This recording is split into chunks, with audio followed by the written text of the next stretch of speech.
ಬೋಲೆ sir, ಈಗ ಇದು Muslim ಸಾಕಷ್ಟು ಚರ್ಚೆ ಆಗ್ತಾ ಇದೆ. 4% ಈಗ ಅಂದ್ರೆ ಅವರ ಒಂದು ಟೆಂಡರ್ಗಳಾಗಿರ್ಬೋದು, ಏನಲ್ಲಿ ಆಗಿರ್ಬೋದು, ವಿನಾಯಿತಿ ಕೊಡಬೇಕು ಅಂತ. ಇದ್ರ ಬಗ್ಗೆ ಏನಾಗ್ತದೆ? ಬಿಜೆಪಿ ಮೋದಿಯವರೇ ಹೇಳಿದ್ರು ಮೊನ್ನೆ, ಪಂಚರ್ವಾಲ ಬಡವರು,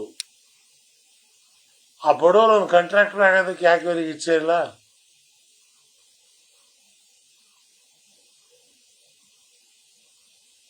ಇದರಿಂದ ಆಗ್ತಕ್ಕಂಥ ಪ್ರಯೋಜನ ಅಂತ ದೊಡ್ಡದೇನಿಲ್ಲ. ಅದು ಟೆಂಡರ್ ಪಾರ್ಟಿಸಿಪೇಟ್ ಮಾಡಬೇಕು, ಲೋಯೆಸ್ಟ್ ಆಗಬೇಕು. ಲೋಯೆಸ್ಟ್ ಆಗದಿದ್ರೆ ಅವನಿಗೆ ಟೆಂಡರ್ ಸಿಗಲ್ಲ, ಯಾವ ಜಾತಿ ಏನಾದ್ರೂ ಇರಲಿ. ಈಗ 1000 ರೂಪಾಯಿ ಕೆಲಸಕ್ಕೆ 1 ಲಕ್ಷ ರೂಪಾಯಿ ಕೊಡಿ ಅಂತ ಹೇಳಿ ನನಗೆ ಮೀಸಲಾತಿ ಇದೆ ಕೊಡಿ ಅಂದ್ರೆ ಕೆಲಸ ಸಿಗಲ್ಲ. ಅದು ಟೆಂಡರ್ ಅಲ್ಲೇ ಅವನು ಸಕ್ಸಸ್ ಆಗ್ಬೇಕಾಗುತ್ತೆ.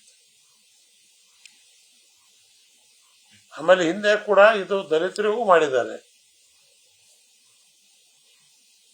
ಇವತ್ತು ಬಿಜೆಪಿಯವ್ರನ್ನವರು ಮುಸ್ಲಿಮರು ಪಂಚರ್ ಹಾಕೋರು, ಕೂಲಿ ಮಾಡೋರು ಅಂತ ಬಿಜೆಪಿಯವರು ಹೇಳಿದಾಗ, ಆಲ್ ರೈಟ್, ಇದನ್ನೇನಾದ್ರೂ ಮಾಡಿದ್ರೆ ಅಟ್ಲೀಸ್ಟ್ ಕಾಂಟ್ರಾಕ್ಟ್ ಮಾಡೋರು ಅಂತ ಅಂದ್ರೆ ಹೆಸರಾದ್ರೂ ಬರಲಿ ಅಂತ ಹೇಳಿ ಆ ಹೆಸರಿಗೋಸ್ಕರ ಮಾಡಿದ್ದಾರೆ ಅಷ್ಟೇ. ಅದು ಪಂಚರ್ವಾಲದಿಂದ ಹೋಗಿ ಕಾಂಟ್ರಾಕ್ಟರ್ ಆದ ಅಂತ. ಈಗ ಇದನ್ನು ಜಾತಿ ಗಣತಿ ಕಾಂಗ್ರೆಸ್ ಅವರ ವರದಿಯಲ್ಲಿ ಮುಸ್ಲಿಂ ವಿಚಾರಕ್ಕೆ ಸಂಬಂಧಪಟ್ಟಂತೆ 97 ಉಪಪಂಗಡಗಳಿದ್ದಾವೆ ಅಂತ ಮೆನ್ಷನ್ ಆಗಿದೆ. ಇದ್ರ ಬಗ್ಗೆ ಏನ್ ಹೇಳ್ತೀವಿ? ನಮ್ಮಲ್ಲಿ ಉಪಪಂಗಡಗಳು ಪ್ರಶ್ನೆನೇ ಇಲ್ಲ. ಕಸಬಿಗೊಂದು ಪಂಗಡ ಇರ್ಬೋದು, ಆದರೆ ಈ ಏನು 75 ಲಕ್ಷ ಅಂತ ಹೇಳ್ತಾರೆ, 75 ಲಕ್ಷ ಅಲ್ಲ, 1 ಕೋಟಿ ಮೇಲಿದ್ದಾರೆ.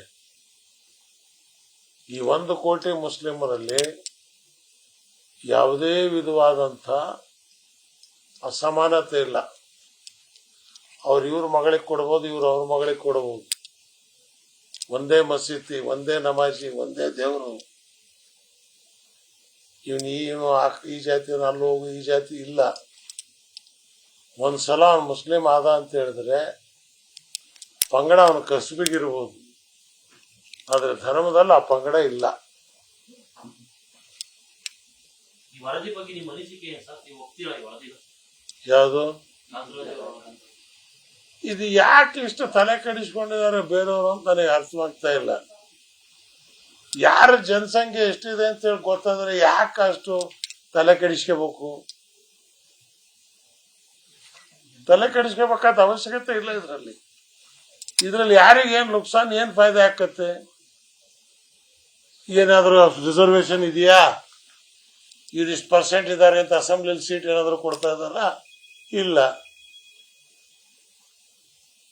ಈಗ ನಂಬರ್ 1 ಜಾತಿ ನಾವಿದ್ರು ಕೂಡ ಅಸೆಂಬ್ಲಿಯಲ್ಲಿ 7-8 ತಾನೇ ಇರೋದು.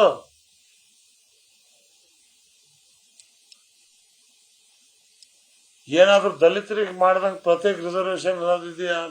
ಅಲ್ಪಸಂಖ್ಯಾತರಿಗೆ, ಮುಸ್ಲಿಮ್ಸಿಗೆ, ಕ್ರಿಶ್ಚಿಯನ್ರಿಗೆ, ಸಿಖ್ಗಳಿಗೆ, ಜೈನರಿಗೆ ಇಲ್ಲ. ಸೊ ಹಾಗಾಗಿ ಇದ್ರ ಬಗ್ಗೆ ಯಾರು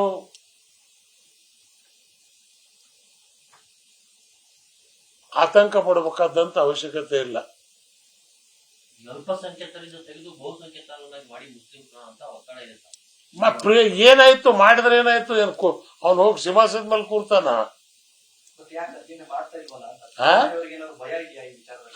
ಸಿದ್ದರಾಮಯ್ಯ ಅವರಿಗೆ ಭಯ ಇದೆಯಾ ಅಂತ ಈ ವಿಚಾರದಲ್ಲಿ? ಯಾಕಂದ್ರೆ ಮಾಡಿದ್ರೆ ಬೇಗ ಮಾಡಬೇಕಿತ್ತು, ಯಾಕೆ ತಡವಾಗಿ ಆಗ್ತಾ ಇದೆ ಅಂತ.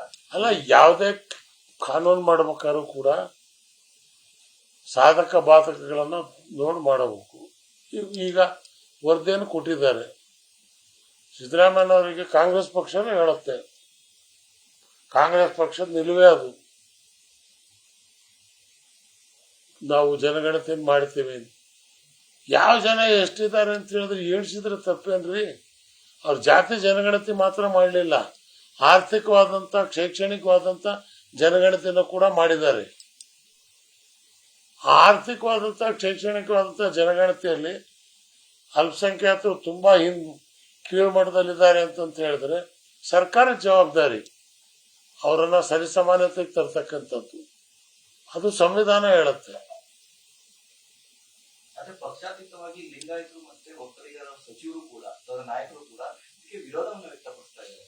ನಮ್ಮ ಸಮುದಾಯನೇ ಜಾಸ್ತಿ ಇದೆ ಅಂತ ತೋರಿಸ್ಕೊಂಡು ಭಾರಿ ಸಂತೋಷ. ಹಂಗೆ ಇಟ್ಕೊಂಡಿರಿ. ನೀವು ಯಾರು ಬೇಡ ಅಂತಾರೆ ನಿಮಗೆ? ನಿಮ್ ಸಮುದಾಯ ಕಡಿಮೆ ಇದೆ ಜಾಸ್ತಿ ಇದೆ ಅಂತ ನಾವೇನಾದ್ರೂ ಸಾಬ್ರು ವಿವಾದ ಮಾಡಕ್ ಹೋದ್ವಾ?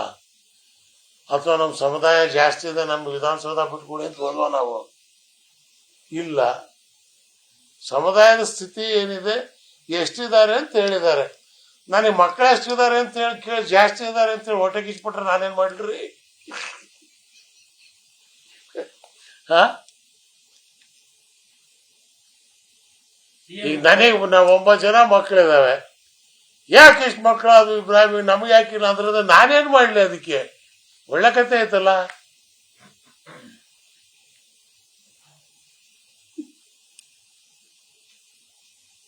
ವರದಿಯಿಂದ ಸಿಎಂ ಇಬ್ರಾಹಿಂ ಖುಷಿ ಆಗಿರಂಗಿದೆ. ನನಗೇನು ಖುಷಿನೂ ಇಲ್ಲ ಅದು. ಯಾಕಂದ್ರೆ ಇದರಿಂದ ಏನು ಉಪಕಾರ ಇಲ್ಲ. ಈ ಬಹುಸಂಖ್ಯಾತಲ್ಲಿ ಇದೀವಿ ಅಂತ ಹೇಳ್ಕೋಬೇಕೆ ಹೊರತು ಉಪಕಾರ ಏನಿದೆ ಇದರಿಂದ? ಆರ್ಥಿಕವಾಗಿ ಮತ್ತು ಸಾಮಾಜಿಕ ಸಬಲರು ಇದಾರ ಅಂತ ಗೊತ್ತಾಗುತ್ತಲ್ಲ ಅಂತ. ಆರ್ಥಿಕವಾಗಿ ಸಮ ಇಲ್ಲ ಅಂತ ಗೊತ್ತಾಗಿದೆ. ಈಗ ಗೊತ್ತಾಗಿದ್ಯಾ? ಹಿಂದೆಂದಲೂ ಗೊತ್ತಾಗಿದೆ. ಎರಡನೇದು, ದಕ್ಷಿಣ ಭಾರತದಿಂದ ಪಾಕಿಸ್ತಾನಕ್ಕೆ ಯಾರು ಜಾಸ್ತಿ ವಲಸೆ ಹೋಗಿಲ್ಲ.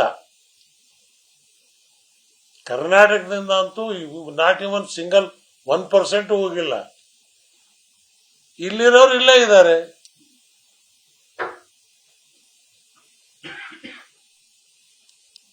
ಇಲ್ಲಿರೋದ್ರಿಂದಲೇ ಉತ್ತಮವಾದಂತ ಕೊಟ್ಟಿದ್ದಾರೆ. ಕಲಾಂ ಭಾರತಕ್ಕೆ ಮಿಸೈಲ್ ಕೊಟ್ಟಂತವ್ರು ಅವ್ರು ಇಲ್ಲೇ ಹುಟ್ಟಿದ್ದು, ತಮಿಳುನಾಡಲ್ಲಿ. ಸೊ ಅದಕ್ಕೆ ಇದ್ರ ಬಗ್ಗೆ ಜಾಸ್ತಿ ತಲೆ ಕೆಡಿಸ್ಕೋಬೇಕಾದಿಲ್ಲ. ಈ ವರದಿನ ಸ್ವಾಗತ ಮಾಡಿ, ಎಸ್ ಇಷ್ಟಿದೀವಿ ಅಂತ ಹೇಳಿದ್ದಾರೆ. ಇಲ್ಲ ಇವ್ರು ಒಕ್ಕಲಿಗರ ಲಿಂಗಾಯತರು ನಾವು ಜಾಸ್ತಿ ಇದ್ದಾರೆ ಅಂದ್ರೆ ತಾಲೂಕುವಾರು ನೀವೇ ಸೆನ್ಸಸ್ ಮಾಡಿ ಸರ್ಕಾರ ಕೊಟ್ಬಿಡಿ, ನೋಡಿ ಇಷ್ಟಿದೆ ನಮ್ದು ಅಂತ. ಬೇಕಾದ್ರೆ ಸೇರಿಸ್ಕೊಳ್ಳಿ. ಶೋಭಾ ಕೇಂದ್ರ ಸಚಿವ ಶೋಭಾ ಅವರು ಹೇಳಿದ್ರು ಆಧಾರ್ ಲಿಂಕ್ಡ್ ಸರ್ವೆ ಮಾಡಿ ಅಂತ. ಆಧಾರ್ ಲಿಂಕ್ 1 ವರ್ಷ ಬೇಕಾದ್ರೆ ಮಾಡಿ ಅಂತ. ಆ ಸರ್ವೆನೂ ಒಪ್ಪಲ್ಲ. 1 ವರ್ಷ ಬೇಕಾದ್ರೆ ಅವಕಾಶ ಕೊಡ್ತೀವಿ, ಅದನ್ನ ಮಾಡಿ ಅಂತ ಅವ್ರು ಹೇಳ್ತಾ ಇರೋದು. ಆಧಾರ್ ಲಿಂಕ್ ಸರ್ವೆ ಮಾಡಿ ಈಗ ಅಂತ ಬಿಜೆಪಿ ಅವರು ಹೇಳ್ತಾರೆ. ಸರ್ಕಾರಕ್ಕೆ ಬಿಟ್ಟಿದ್ದು. ಯಾವ ಲಿಂಕ್ ಮಾಡಿದ್ರು ಅದೇ ಜನ ಇರ್ಬೇಕಲ್ರಿ. ಈಗ ಆಧಾರ್ ಕಾರ್ಡ್ ಇಂದ ಯಾರು ಇಲ್ಲ, ಎಲ್ಲರೂ ಆಧಾರ್ ಕಾರ್ಡೇ ಇದ್ದಾರೆ. ಸರ್ವೆ ಮಾಡೋದು ಆಗ್ಬೇಕು. ಆಧಾರ್ ಕಾರ್ಡ್ ಪಂಚ್ ಮಾಡಿ ಸರ್ಕಾರಕ್ಕೆ ಗೊತ್ತಿದೆಯಲ್ಲ ಎಷ್ಟು ಆಧಾರ್ ಕಾರ್ಡ್ ಕೊಟ್ಟಿದೆ ಅಂತ ಲೆಕ್ಕ ಇದೆಯಲ್ಲ. ಇನ್ನು ಸರ್ವೆ ಮಾಡೋಕದ ಅವಶ್ಯಕತೆ ಇಲ್ಲ, ಅದನ್ನೇ ಪಬ್ಲಿಷ್ ಮಾಡಿದ್ರೆ ಸಾಕು. ಕಂಪ್ಯೂಟರೈಸ್ಡ್ ಯುಗ ಈಗ, ಹಾಗಾಗಿ ಯಾವ್ದು ಮುಚ್ಚಿಡಕ್ ಆಗಲ್ಲ. ದುಡ್ಲಾಸ್ ಆಯ್ತಲ್ಲ ಸರ್, 160 ಕೋಟಿ ಜಾತಿ ಜನಗಣತಿಗಾಗಿ ಅವಾಗ ವ್ಯಯ ಮಾಡಿದ್ರಲ್ಲ ಸರ್ಕಾರದಿಂದ, ಮತ್ತೆ ಅದನ್ನ ಬಿಟ್ಟು ಇದನ್ನ ಮಾಡ್ತೀನಿ ಅಲ್ಲ. ಅದನ್ನೇ ಹೇಳೋದು, ಇದನ್ನ ಇಷ್ಟು ದುಡ್ಡು ಈಗಾಗಲೇ ಖರ್ಚು ಮಾಡ್ಕೊಂಡಿದ್ದೀರಿ, ಯಾಕೆ ವೇಸ್ಟ್ ಮಾಡ್ಕೊತೀರಿ? ಇನ್ನು ನನ್ನ ಮಕ್ಳು ಎಷ್ಟಿದಾವೆ ಅಂತ ಹೇಳಿ ತಗೊಂಡು ನಿಮ್ಗೆ ಏನಾಗಬೇಕಾಗಿದೆ? ಇದಕ್ಕೆ ಯಾಕೆ ದುಡ್ಡು ಖರ್ಚು ಮಾಡ್ತೀರಿ? ಜಾಸ್ತಿ ಇದ್ರೆ ಸರ್ಟಿಫಿಕೇಟ್ ಕೊಡ್ತೀರಾ?